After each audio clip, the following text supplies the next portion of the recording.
Welcome to LOA Today. I'm Walt Thiessen. With me today is abundance teacher and money coach, Jodie Lynn Craven. This is your daily dose of happy. We are so happy you decided to join us today. Jodie Lynn, it was just occurring to me that it's kind of a funny thing because, I mean, you're a money coach, right? And we've had quite a few people on the show lately who are wealth coaches, money coaches, financial advisors, and so forth. The thing that's really interesting is they're all coming to the Wednesday show that you're on. I know. They don't come to the Monday show. Yeah. Now figure that one out. That's got to be law of attraction. That's all I can figure. But I mean, totally. What are the odds? It's alignment. It's alignment. Yeah, exactly. That's what it is. And it's a very appropriate thing. Yeah. Yeah.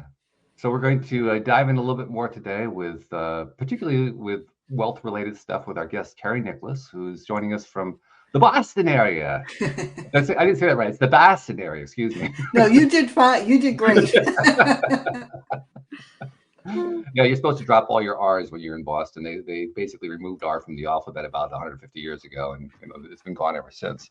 I know. It's interesting that happened. I don't know how that happened. I don't know either, but it does. It creates a very unique kind of a litmus test, right? If there's no R, okay, I know where you're from. Yeah. I hear it all. I don't, and I don't even hear the accent anymore. I'm sure I hear it from like Hartford. I can tell when people are from other parts of New England because they pronounce their R's. Yeah, right. Exactly. It's just perspective, That's right. It's all about your perspective. Absolutely. So speaking of perspectives, we need to, first of all, know what yours is. So give us a little bit about your background and how you ended up doing what you're doing. And in particular, one thing that you mentioned on your website is that I think the headline says dramatic life events are confusing and frightening. In other words, people often encounter major lifestyle situations and changes and so forth. And I'm going to bet that you went through at least one, and that was an inspiration for what went onto the website. So when you tell the story, include whatever that was. Okay. Well, actually, I've gone through many different transitions. I think I have job ADD. I've always been in the same field, but I've made a lot of moves around the industry, and most of them have been good moves. Most of them have been growth related. So that's been a good thing. But I've always been a seeker and, having more questions than answers. And one of the questions that has always kind of gnawed at me is how is it that some people succeed wildly while others fail miserably? Mm. Why is it you can be in the exact same environment, have the same opportunities? And I saw it in my family. These were people that were raised in the same household, and some were just a disaster and others were flourishing. Why? And I've done a lot of study on it. I've done a lot of soul searching on it. And it really comes down to your mindset, because your mindset drives your decisions. Totally. And it's just so interesting to me how some people make, one set of decisions, and even though they see somebody making progress in a certain area or doing things a certain way, but they just want to buck the tide all the time. I think we're going to like her, Jodie Lynn. What do you think? I agree. Yeah, I think so. Cut from the same cloth, Terry. Really. And, money is an energy, and it is something that a lot of people don't like to talk about, which, again, I find very interesting because it's just a tool. But most people give it way more authority than it really should have. Agreed. And I think that when they do that, they either become obsessed with getting money or they're obsessed with repelling money. It seems like there's very few people that just kind of hit that neutral spot. And if you are a person that's lucky enough to hit the neutral spot, you are one that will flourish because you're not giving this tool any more personality than it needs.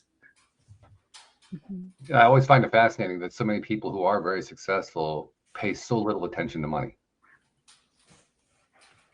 Well, sometimes I think, Walt, they pay attention to it in a different way. They just pay attention in a way that we don't recognize because they're not giving it a lot of energy. It's like the money is a tool. It's like, how much attention do you pay to the hammer in your toolbox?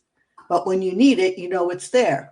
And that's their mindset around money. It's like they know how to make it, they know how to save it, they know how to invest it, and they know how to share it.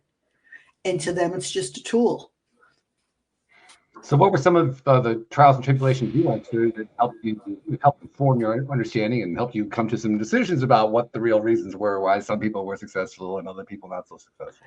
Well, great question, Walt. So in my family, my paternal grandmother was my role model, even though at the time, like as a little child, I didn't realize it, because we always learn our lessons later. It's like, you see them in your dreams and things come back to you and you say, oh, that's where I got that information.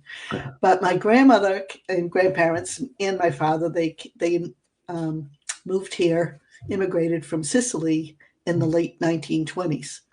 And so right before the Great Depression, and my grandmother was someone who was just like a whiz at handling money, and she didn't have any. And I always found that fascinating. Money was not a stress for her.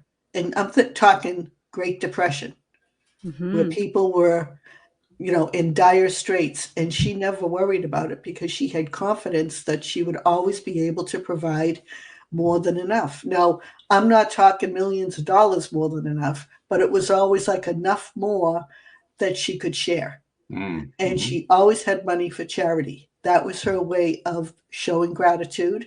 And just also in the back of her mind, I like to put to the back of my head, but in the back of her mind, that was her belief that if you could share, then you always had enough, or you always had more than enough.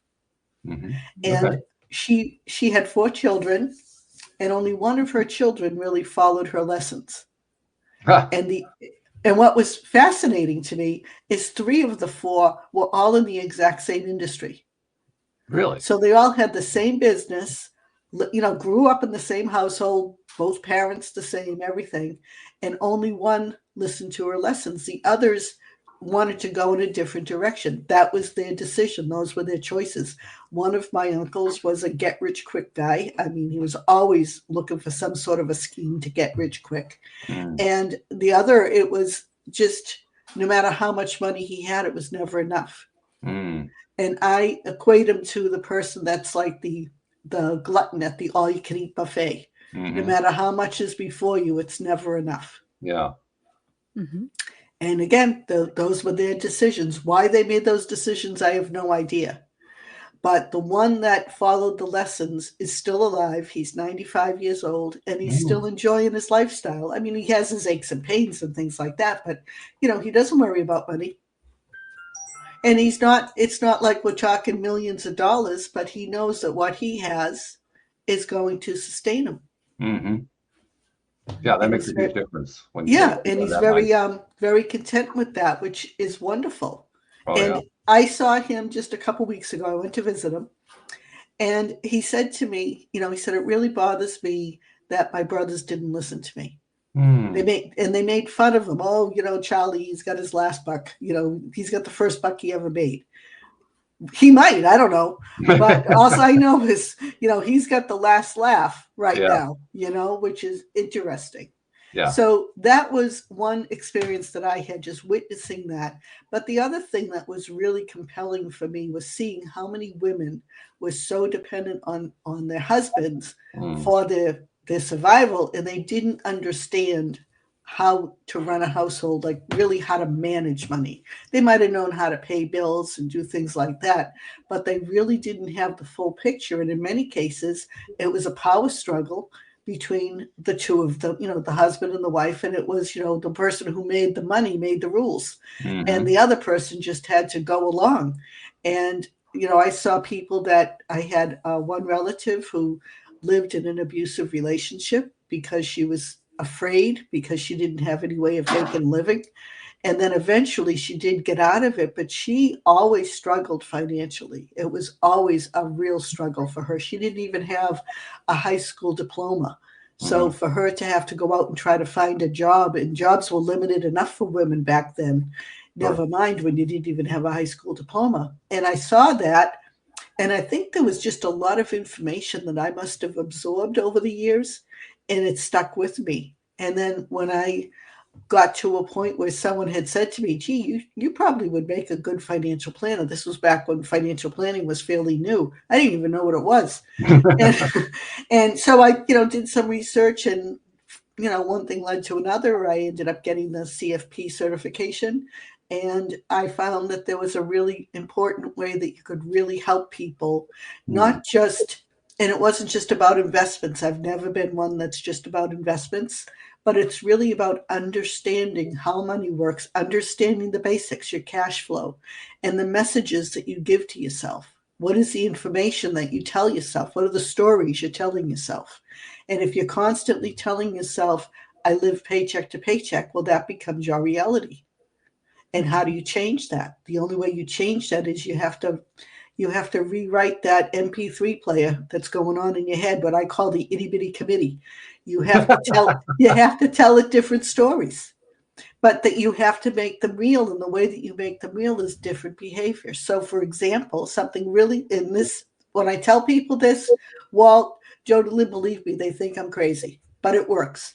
And that is, if you are somebody who tells yourself you live paycheck to paycheck, you have to do something different. So what's the opposite of that? It's saving money.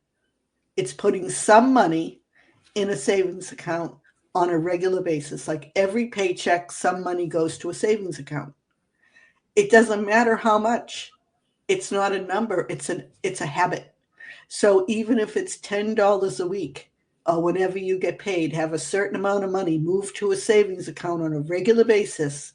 Now you can tell yourself, I save money with ease and grace, because it's true. It's easy for you. You have it done automatically. Mm-hmm.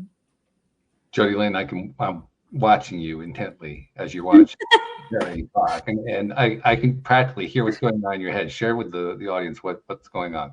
No, I love this. I think that we get so, just as a society, because we've been taught not to talk about money, or it was shameful or whatever. I've also been very curious about that, Terry, like why? And even I talked to my friends, and, I was just doing this trust course, and we were talking about our relationships with our parents and their money. And I'm obviously my parents' financial advisor. So from 26 years old, when I started, I've known their financial picture down to the penny, because that was my job. But we've always talked about money in our family, maybe not the exact numbers, but I found it quite interesting that my friends didn't have the same experience with their parents. And, when I look at my parents' relationship between each other and how they deal with money, I'm like, I don't want that. I don't want the same fears, or, whatever. There's, different things going on. So it's been interesting to witness not only our individual actions, but also our individual perspectives on like, why do I do that? So you're speaking my language, Terry. I love that. Now, may I ask, Jodie, how old are your parents? My parents are 75 and 72 today. Okay. Today is my dad's birthday. Yeah. Well, happy birthday. Well, that's interesting, because they're not quite like they're baby boomers, but they're not quite the World War II generation like my parents. But they probably were taught by people who either went through the Depression or were at the tail end of the Depression. Yeah. And I think I'm not exactly very well versed in how Canada was built and how everything happened, but both my parents come from immigrant families, and they're first generation. So their parents, or at least one of their parents, at least on both sides, came from either Ukraine or from Austria, and then came here. And when they came here, they were promised so much, the golden goose, don't bring your tools, you don't need anything, and then almost starved to death if it wasn't for the Native American people in the area where they landed. Really? Wow. Yeah, they taught them how to trap rabbits and stuff. Like my dad tells me stories of going to the river and carving out a block of ice. Like they didn't have electricity until his baby brother was born, because he was preemie, and so they needed electricity to be able to warm something up, or I don't know. Like, so he grew up in that old generation, very different than today. Wow. That's amazing.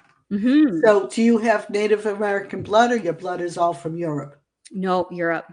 Europe. German and Ukrainian. Wow. Yeah. But I was born in Rex. Canada. You were born in Canada. Okay. Yeah. Yeah, I was born in the U.S. My husband has Canadian roots. His mother's family was all from Canada. Oh, okay. And we just found that out because I've been doing the ancestry, and Uh, he thought that all of his ancestors were from Europe, but they weren't. Hmm. So I went back, I think it was 7 generations on his mother's side, and I didn't find any connection to Europe at all. They were all in this one small area of Eastern Canada in the Quebec province. And when I did the research on it, I found that area, that general area, had been Native American land.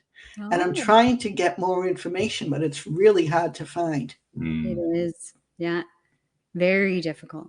But what you're talking about regarding the connections from the Great Depression era, regardless of what your ancestry is, there's a lot of people who can identify with that. My own Right. parents grew up, my parents were Depression era children as well, and they were very adversely affected by it. My extended family, overwhelmingly affected by Yep.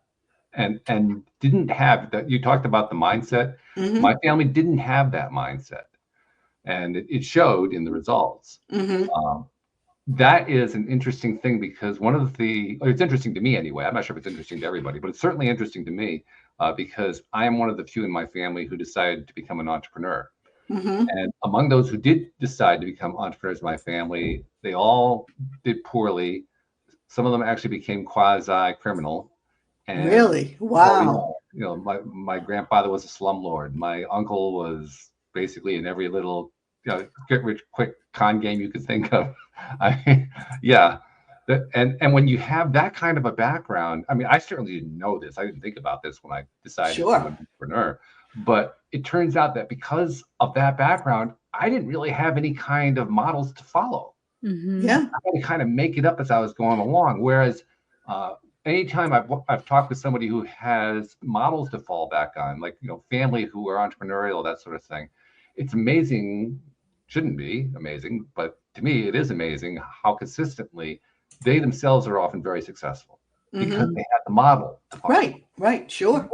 And if you don't have the model, all you end up doing is spinning your wheels and failing.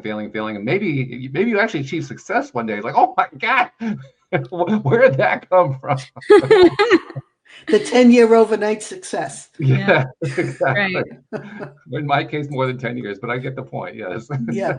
No, that is interesting. I mean, just like anything else in life, I mean, we all stand on the shoulders of the person before us. Oh yeah. No. And sometimes it's a good standing and sometimes it isn't, because sometimes we get the bad examples and we have these bad habits and we don't even know where they came from. Mhm. And they came from just this subliminal beliefs that we have that have been instilled. And honestly, I didn't even know they were bad habits. Right. You don't know until you see the results years later and you say, how did that happen? Exactly. Mhm. Yeah. And now what do I do? Right. And in your 50s and you're trying to dig yourself out of it. So Mhm. Yep. Been Absolutely. there, done that, got the t-shirt. Yes, Yep. lots of fun. Ain't we got fun? Oh yeah. But you do learn along the way too. That's the other thing. Even if you have the non-ideal background, and even if you end up flailing around like I did, you still learn stuff along the way. Oh yeah. I recall when I first started learning about mindset. I did it through this podcast. I literally started the podcast because I needed help, and one thing led to another.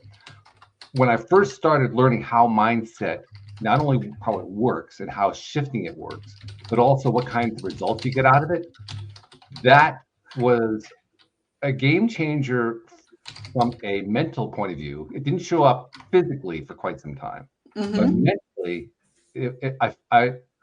I felt, first of all, like, why the hell didn't I know this before? And secondly, what can I do about it now? And thirdly, does it really work? Because I didn't have any role models to follow. Right. I literally had to stumble along finding it. But there's value in that. That's what I'm trying to point to. That even if I had to go through all that, there's still tremendous value because you do learn anyway. If you are open to learning. If you're open, you're right. Yes, you do You have to be open to it. So I'll give you a quick example of that. Something that happened to me yesterday. I was supposed to meet one of the women that's in my networking group. And, we've been going back and forth with dates, and it seemed like every time we tried to get together, something would come up and it wouldn't come to fruition. So yesterday we had made a commitment. We're meeting for lunch. I wrote the time down wrong. And I never do that. I shouldn't say never, but I'd say most of the time I don't do that. When she reached out, she said, let's get together at lunchtime. Now, in my brain, lunchtime is 12 o'clock. Okay. Well, she had sent me a text and it was 11:30. So I arrived at the restaurant at 12 o'clock. She had already left by the time I got there. And she'd sent me a text. And, I was very embarrassed because she, went out of her way and was supposed to get together and it didn't work out. But you know what happened? I was getting out of the parking lot, walking through the parking lot, and there was this woman that was walking in front of me, and she was walking with like her head down, like she might have been looking at her phone, and she was an older woman. And I happened, out of the corner of my eye, I saw this big SUV backing up, and I pulled her out of the way. I was walking, and I'm like, oh my God, and I like grabbed her, and she said, oh geez, I didn't even see that. I wasn't paying attention. And the driver was not paying attention. I don't know if the driver was looking at their phone or what they were doing, but they were clearly totally oblivious that we were anywhere near them. So now that happened. At this moment, I did not know that the woman I was supposed to meet had already left. I didn't see the text. I went into the restaurant. I'm looking around for her. I didn't see her. And I thought, oh, maybe she's running late. So I checked my phone, and that's when I saw her text. And she had already left. And I thought, isn't that weird that I would make that mistake and get there at that time? And here's this woman in front of me that almost got hit by a car. Yeah. So how do you pull that together? What conclusion do you draw? My conclusion is either I'm never supposed to have lunch with this woman. Maybe. Or, for whatever reason, I was put in that parking lot a half hour later than I was supposed to be. So you could be there at a time that you really were supposed to be. Right. Yeah. Right. Mm-hmm. Yeah, it's funny how those things work out in life. And very often when we're in the midst of them, we ask ourselves, what the hell? Right. Exactly. Mm-hmm. It's not until much later we actually get the perspective to say, okay. Mm-hmm. Yeah. Yeah. But I've been much more aware of those little synchronicities, since studying like things like the law of attraction and subconscious limiting beliefs and things of that nature. It's amazing how it's like your antenna is up in a different way. Mm-hmm. Since you became aware of the idea of subconscious limiting beliefs, you find that you spot them all over the place. That's what I found. Yes. Like everywhere I went, I was seeing them all over the place. Yep. Yep. It's like when they talk about the law of attraction and they talk about, let's say you wanted to buy a new car, and let's say you wanted to get a red, I don't know, whatever, Volkswagen Bug. All right. So you have a Volkswagen Bug in mind. All of a sudden, everywhere you look, you see red Volkswagen Bugs, right? Everywhere. Yeah. Yep. Your reticular activating system. RAS. Yeah, that guy. Yeah, it gets triggered. It really is amazing. Mm-hmm. Mm-hmm. It really is. It's when you start to realize that the universe really is connected. I know. You didn't know about it. How powerful you are, or how influential, maybe influential is a better word, you are on the things that are happening outside of your control or seemingly outside of your control. You're calling these things in. Right. Yeah. But you can't control your thoughts. Yeah. So yesterday when after I got home, I was really annoyed with myself. So to your point, that you wait until, everything doesn't come together. It doesn't gel right away. I was angry with myself for making that mistake of arriving late. That's embarrassing. Sure. And then I got home and my husband said to me, gee, that was a short meeting. And I told him what happened. And he said, oh, wow, it's a good thing you were there. And that's when it started to, like, I was connecting the dots. And I said, oh, okay. Maybe there was a reason that this happened. And, meeting somebody for lunch is not the most important, moment of my day. But I thought, oh, okay. So that's when I started to like shift my perspective. And when I did that, then the rest of the day went a lot better. But up until that moment, I was like ready to chew the ass off a bear. I was so aggravated. Yeah. Yeah. Well, what you're really touching on is the importance of using mindset to look at things differently. Yes. Yes. Mm-hmm. As Wayne Dyer used to say, if you change the way you look at things, the things you look at change. Yes, Totally. exactly. Mm-hmm.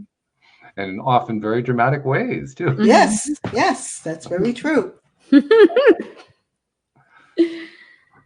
in the process of pursuing this career as a certified financial planner, you first of all, you found out that it was a thing. That was a good thing to do. And then you Yeah. decided to act on it. That was a good thing to do. And then you started doing it, engaging in it. Tell us about the experience from that point on. Well, it was very interesting that, here when I was brand new, just hanging my shingle out, that anybody would even want to work with me. I mean, Yeah. It was, in some respects, I'm like, do I even know what I'm doing? But so much of this industry is really your gut. They can't teach empathy, for one thing. They can't teach common sense. It's either you have it or you don't. And so much of what we do in money management is common sense. Mm-hmm. Not so much like when you're talking about investments, which I no longer do, but when you're talking about your basics of financial planning, it's really pretty simple. Mm-hmm. We have a tendency to make it a lot more complicated than it needs to be. And I think that's an industry thing as well. Totally. But one of the things that I realized shortly after I started doing the work, when I started, this was way back, and insurance companies were the leaders of the financial planning industry, at least here in the US. I don't know what it was like in Canada, but that's what it was like here. And American Express used to be an insurance company, Right. and they were the leaders.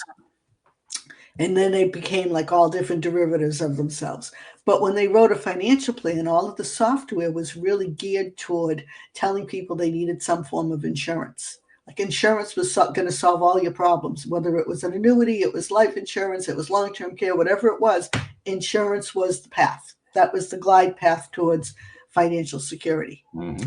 And I said to myself, in doing this, it felt very disingenuous. Nothing wrong with insurance, but it just felt very disingenuous.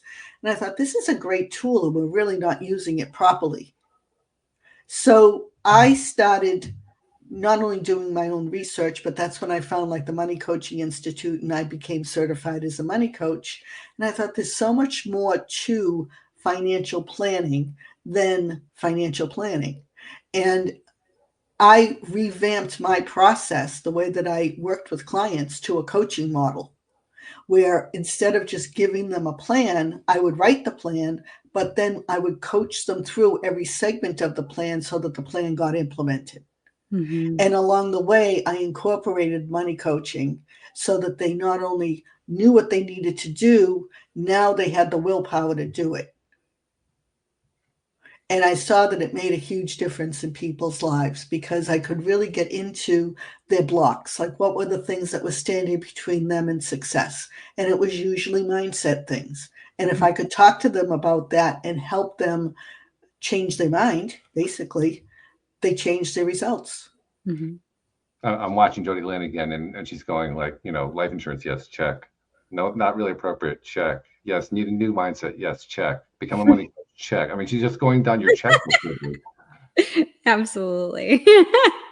And I think it's so needed. I mean, we're not really taught this stuff in high school. We're not taught how to think about things. We're just taught what to think.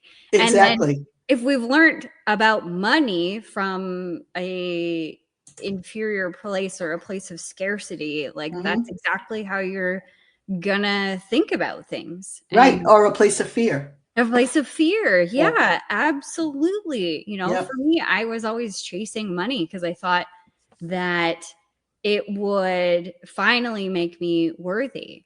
Mhm. And that was a huge realization for me that it wasn't really the money. It wasn't money at all. Like you said, I love that sentence. We give money more authority than it deserves.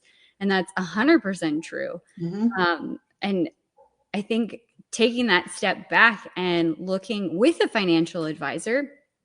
When you go through your plan, I know a lot of financial advisors. I am one too. Most of them just here, this is what you should have. Right. Why? Because I said so. Like most people have no idea. Right. What the terms are. They complicate everything so that it's this other language, and you're like, sure, yeah, right. I know exactly what you're saying. I don't know what you're saying. And that's why nothing gets done. That's why nothing done. gets implemented, because they don't understand it. Exactly. So when you use a different approach, when you use more of a coaching, you're teaching them. Exactly. But you're not teaching them. You're teaching, you're not preaching. And that's the difference. Because now when you coach, you're pulling information out of them that's in there, that's inside them, but they just don't know how to access it. So you're helping them come up with their own answers. And when the answer is their answer, now they want to do something about it. Now they get it. So I can give you a quick example. A woman who I was working with who had, she was a mess. Poor thing. I mean, she's a lovely, lovely person, heart of gold, but financially a disaster. And a lot of it was the way she was brought up. Her parents just had a lot of real issues around money. Her father was overly generous to the point where the family would do without, because he felt like he was going to get into heaven if he was more generous than he could really afford to be. Yeah. I mean, it's all a balancing act, and he was completely out of balance. That had such an effect on her that she became like a money repellent. And she would earn money and she couldn't spend it fast enough. And it was always spent on stupid things. And she was the first one to tell you. Now, a big part of her problem was not even so much the spending as it was the earning. She was significantly underpaid for the work that she did. She was an RN. She had been in the field for over 20 years. I had a lot of RN clients, working with women. You tend to have people in similar industries. And all of them that I knew were making twice as much as she was. Wow. Twice as much. And I tell her this every time we get together. And I said, you have to find a better job. This is ridiculous. You are so underpaid. And that was affecting her self-worth. Sure. So I worked with her on helping her get the courage to go out and look for another job. And I said, well, just look online. We're not going anywhere. There's nobody but you and me that are going to know about this. And she said to me, I would rather walk down the street naked than go out and look for another job. Just the thought of putting herself out there terrified her. So I said, well, what is it that you're afraid of? What in particular? She said, they might ask me a question I don't know the answer to. I said, okay, let's make a list of questions that you are afraid that would really terrify you. What kind of a question could they ask that would really terrify you? So we made a list of the questions, and then we found the answers. And we practiced answering the questions. So once we did that a couple of times, then she was getting her confidence. And we went online. We looked at a local hospital that's like a large hospital in our area. They had so many openings, it was ridiculous. I said, there has got to be a job here somewhere for you. There has to be. There was like 50 openings. There's no way you're not going to find something. Well, sure enough, she sent in a resume. I helped her polish it up and write a nice cover letter, sent that off. 2 weeks later, she got a call.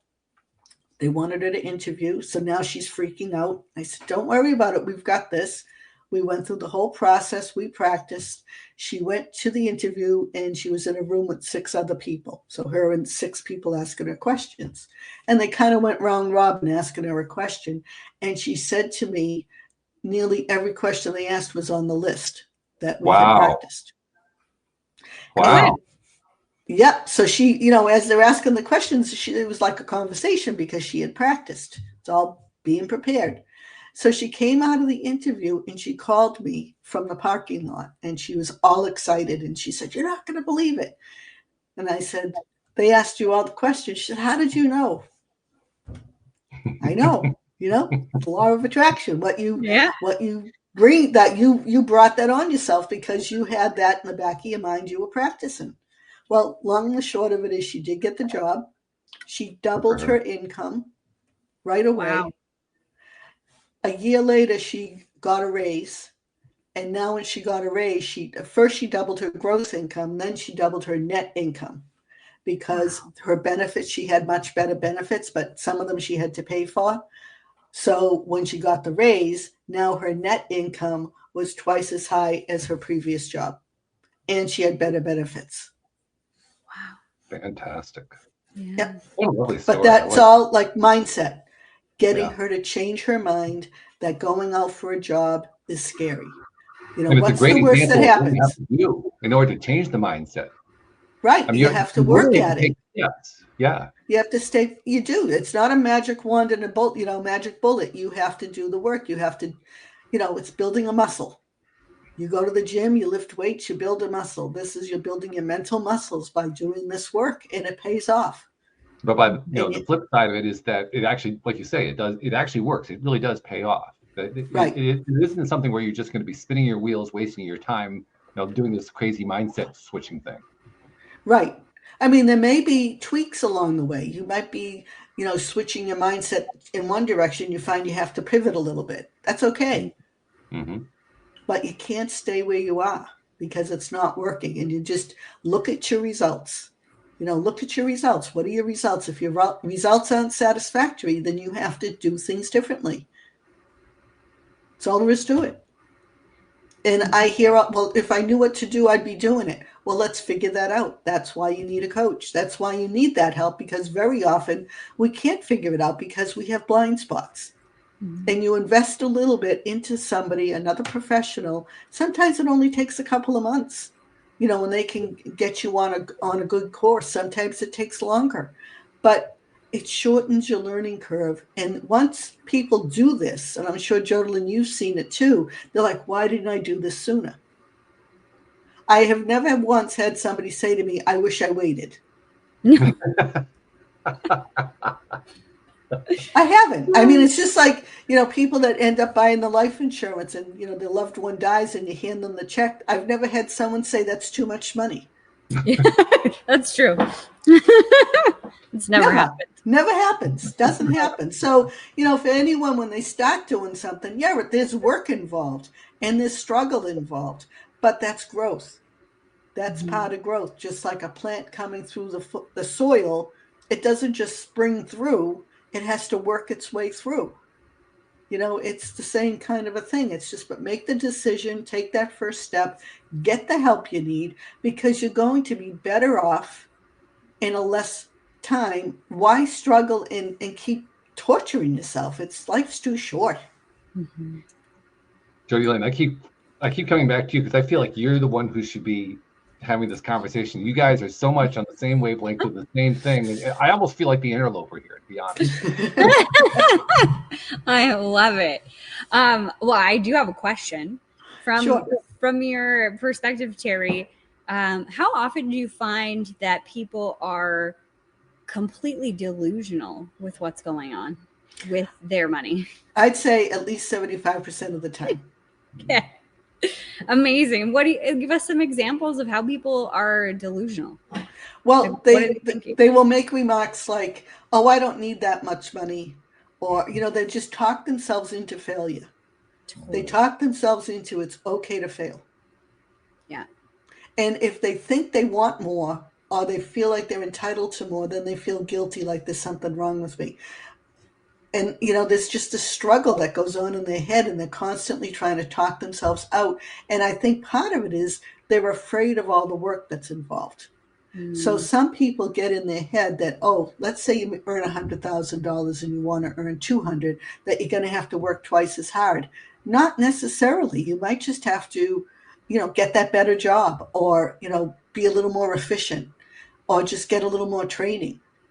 Mm-hmm. If you're not willing to do that, then okay, be satisfied where you are, because otherwise you're going to be miserable. But if you're not willing to do whatever it takes, and that could be learning something, developing a new skill, balancing your checkbook once a month, paying attention to things. It could be some little things. If you're not willing to do that, don't just sit around and whine about it, because you're going to drive yourself crazy. Just accept where you are. That's okay. And move on. Yeah. I'm noticing a really interesting juxtaposition that in two things that you said, Terry, because a moment ago you talked about the person who receives the life insurance check and no one has ever said that they received too much money. But then a moment later, you're talking about people who have not received money yet. They're the ones who are saying that it's too much money. Yeah. Interesting. Until they receive the money, it's too much, and then they receive it, then it's not too much. Right. I don't know if they're afraid they're going to. Part of it, I think, is they're afraid they don't know how to handle it. Mm. So if you don't know how to handle it, it's like you tend to repel it. You don't understand it. And to them, and many people, money is a foreign language. Mm-hmm. And so therefore, that would be the way to kind of internally justify saying, well, it's really too much money. Yeah, I don't need that much money. I'm fine the way I am. Okay, that's great. Then you don't need me. Yeah. Well, more than that, it's also, I'm saying that I don't need that much money because I'm afraid I can't manage it even if I get it. Right. Mm-hmm. Right. Or they're afraid it's going to take too much work and they don't want to work that hard. Mm-hmm. Or they'll never understand. So what's the point of trying? Yeah. There's that too. There is that too. And, you know, everybody's different. There's no judgment here. Yeah. I do get frustrated when people come to me, and I'm sure, Jodie, you've had this experience too. They come to you, they complain, they tell you what's wrong. They don't have enough. They can't pay their bills, or they can barely pay their bills, or they can't save money. There's something they're in a place. They're like at a plateau. They really want to get to the next level, or they think they want to get to the next level. But when you try to walk them and take them to the promised land, they don't want to go. No. They want it to come to them, and it doesn't happen that way. Yeah. The most shocking thing, well, I guess the thing that used to shock me the most would people be like, I'm so broke, I can't put any money towards savings. And it's like, okay. And I started eventually I stopped asking that question and started doing it a different way, asking like all the line items in their budget first, and then calculating it manually in front of them, and then saying, so you've got about $2,000 a month left over. And they're like, what? How much of that can you save? Well, I don't feel like I can save any of it. Where is this money going? Right. And for me, one of my big wake-up calls are around the perception of money and my mindset around money, because I was a financial advisor before like my financial career started, and I got into personal development and started learning and growing and things like that. They were kind of side by side, but I wasn't teaching it at that time in any capacity.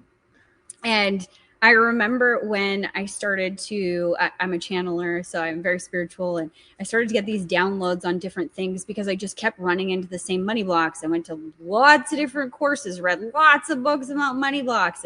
And one thing my guide said was, how about you look at the last 3 months and what you paid? And I want you to think about what you spent your money on. And I would swore to you both, bet you $1 million. I know exactly what I spent my money on because I have a budget and I'm a financial advisor. So I know exactly what I spent my money on. Yeah, no, 100% wrong. I had no idea. Looking back at the 3 months before that, I could see how delusional I was. Wow. Yeah. And I mean, it was an opportunity, or the way that I looked at it was an opportunity to choose moving forward. And I've talked about this a lot on our show. I could see I was spending, like $1,000 or something on Tim Hortons, which is like Starbucks, but not as good. I don't know. It's not as fancy. It's a Canadian thing. I don't know. I've heard that it's migrated to the States, but I have never tasted it in the US of A. So I don't know if it's any good there. But I was spending all this money and I was like, what? I don't even really like Tim Hortons. I mean, I was a coffee junkie at that time, but like really beating myself up over all this money that went missing with the Tim Hortons corporation here. I'm like, what's happening? And then when I really started to step back from that and just look at the what was happening in my life, like, why do I go there? When do I go there? What do I buy when I go there? And really, it all came down to a completely different set of beliefs that had nothing to do with money. It was my morning routine. Right. When I wake up in the morning, I was in a state of fight, flight, freeze. I was already reeling and I needed to be at work. And I had all this pressure of like, I need to go. So the moment my feet would hit the floor, I would feel like I was already behind. And that belief system drove me to rush out of the house. Like I'd get ready and I'd still do my personal development. I'd read 10 pages a day. I would journal. I would get ready, obviously do my hair and makeup or whatever. But do you think I could feed myself or even thought about feeding myself? Nope, didn't. Absolutely not. You know, girl in her 30s doesn't know how to take care of herself. And then I would go to the office and then I would jump straight into work, and I would work until about 2:00 when I got hangry. And it was like a point in my day that if I don't eat right now, I'm gonna die. And so what would I do? I would pick something that was close, fast, cheap, and easy. And that's where the money went. And so at that position or at that point, I had then had the opportunity to say, is this what I want? Yeah. You know, if you're happy with eating McDonald's or Tim Hortons or whatever, great, continue to do it. It's not like I couldn't afford it. I just didn't see it coming. I was so delusional.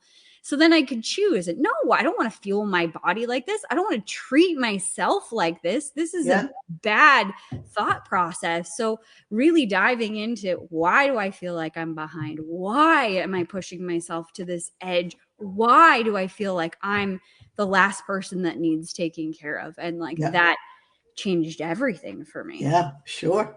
Mm-hmm. It's crazy how that works. I remember when COVID hit. My own situation. Just to give you a quick overview, Terry.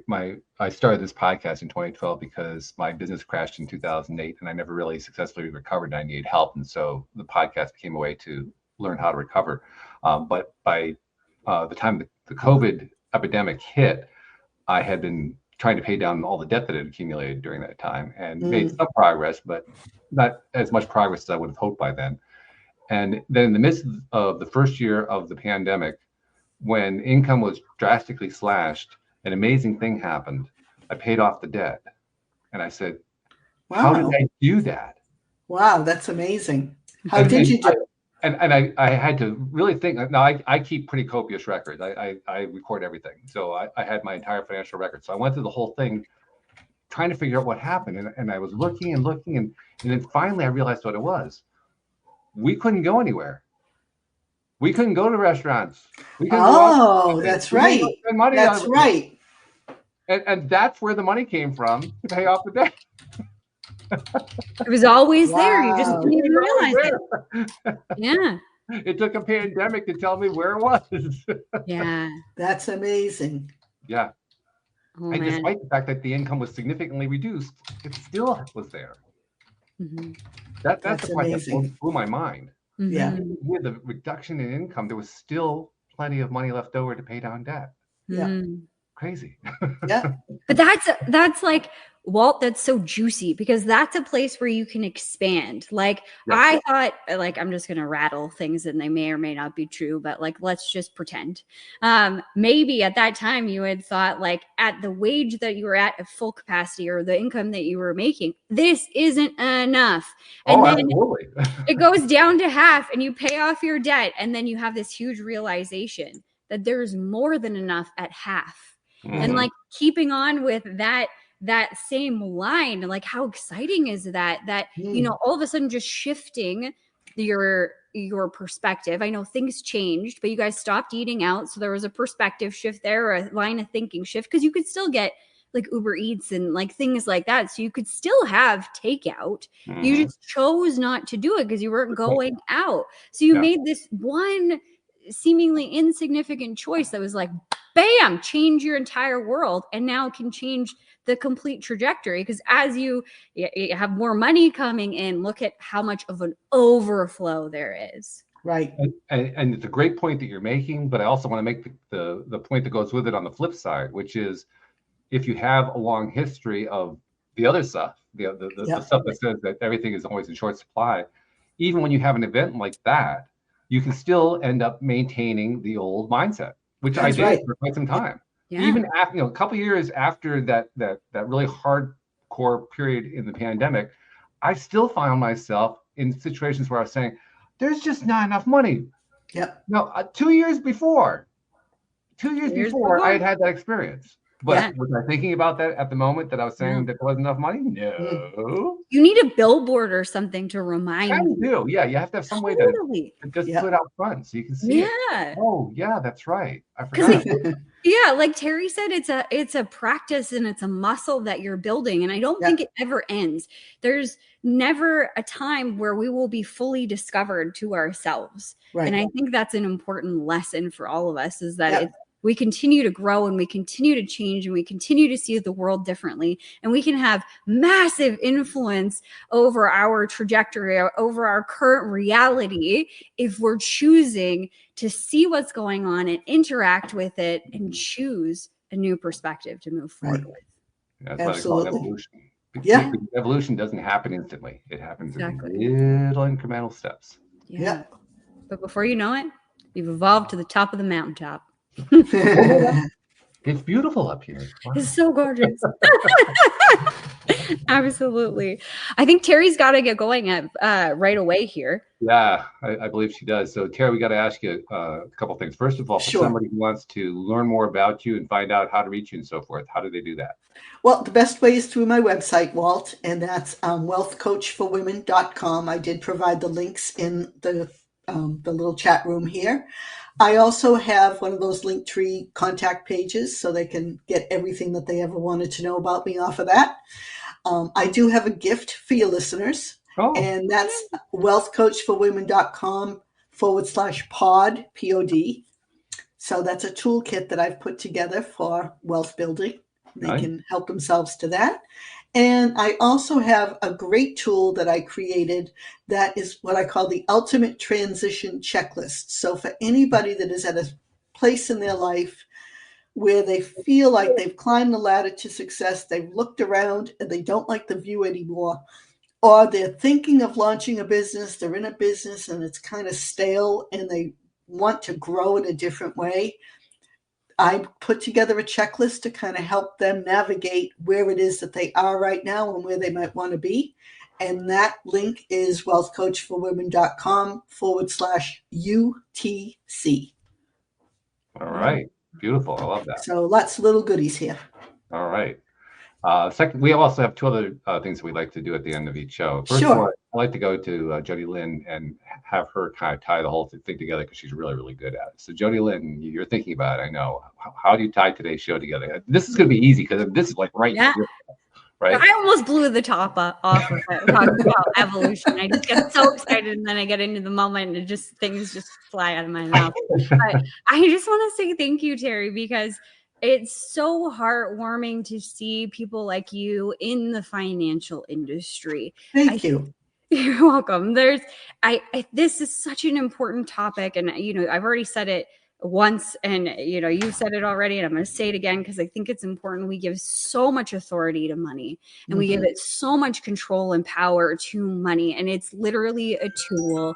If it was a hammer, you wouldn't cry over it. If it was a hammer, you wouldn't be scared of it. You wouldn't fight over it. You wouldn't fight over it. Nope. It's a freaking hammer. And I think that as we evolve and as we learn and as we have teachers in our society, in our life and in our world like you, I think that the message will get there. And when you free yourself from that power, that authority that you've given over yourself, and you take it back, now you have your power back. Now you can change your life. Now you can move forward to literally absolutely anything that you truly desire. So thank you so much for bringing your message. You're welcome. To our room today and to the world. Well, thank both of you for having the vehicle for the message. If I had appreciate that. It's just a hammer. It's just a hammer. It's just a hammer. Finally, Terry, I want to take a moment to thank you on behalf of people who you reach out to through this podcast and other podcasts who you never hear about. You don't know what they got out of it. You never hear from them. You never see them. You don't know who they are. But they benefit from you in ways you don't even know about. And we don't get credit for that enough. So I'd like to take a moment to say, Terry, on behalf of those people you've never met, never seen, never will meet, never will see, who you've been helping in ways you didn't even know about. So I don't always have to pull people away from moving cars. No. So on their behalf, thanks, because you're making a difference in this world, and we appreciate Well, it. thank you, Walt. I really appreciate that. It is my passion to help people and get them to a better place. And what I love is that it's so much simpler than we make it. And if I can just get somebody to take that one step, then another step, and get to a better place, then I feel like I did my job. It's a true act of service right there. I love it. Yeah. So thank you very much. Thank you to our podcast listeners everywhere. We'll see you all next time here on LOA Today. Goodbye, everybody.